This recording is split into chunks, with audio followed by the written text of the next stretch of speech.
Well বন্ধুরা, একের পর এক চমক দিচ্ছে টোটা রায়চৌধুরী। এক বাক্যে বলিউড থেকে টলিউড দাপিয়ে বেড়াচ্ছেন এই অভিনেতা।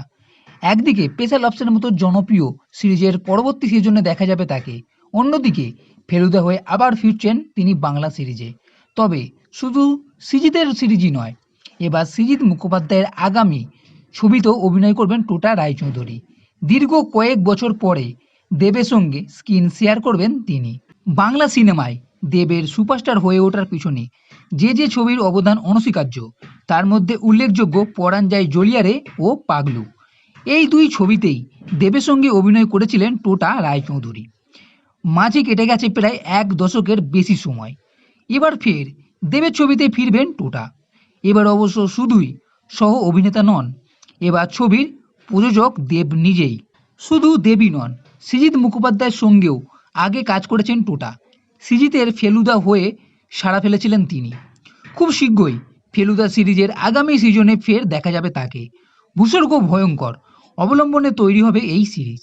আগে জানা গিয়েছিল দেব সৃজিতের আগামী ছবি টেক্কায় দেখা যাবে পরমব্রত চট্টোপাধ্যায়কে। তবে এবার জানা যায় এই ছবিতে থাকবেন টোটা। তবে পরমের বদলেই টোটা থাকবেন কি না তা জানা যায়নি। পাশাপাশি এই ছবিতে দেখা যাবে দেব ও পরাণ বন্দ্যোপাধ্যায়ের জুটি। টনিকের পর প্রধান ছবিতেও তাদের একসঙ্গে পছন্দ করে দর্শক। এবার সৃজিতের ছবিতেও দেখা যাবে তাদের। প্রসঙ্গত, সম্প্রতি জন্মদিনে দেব জানালেন সৃজিত মুখোপাধ্যায় পরিচালিত ছবির নাম হতে চলেছে টেক্কা। শুধু নামই নয়, প্রকাশ্যে আনলেন ছবির পোস্টারও। ক্যাপশনে অভিনেতা লেখেন, সাহেব বিবি গোলামের দেশে আস্তিনে থাক।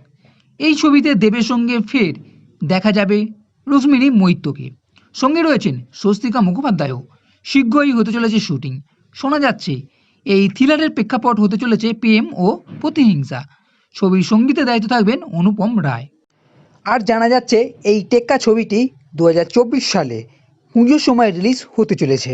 তো বন্ধুরা, এই ভিডিও যদি ভালো লেগে থাকে তাহলে লাইক করো, কমেন্ট করো, শেয়ার করো, আর এই চ্যানেলটি সাবস্ক্রাইব করতে কখনোই ভুলবে না। এই ভিডিও দেখার জন্য ধন্যবাদ।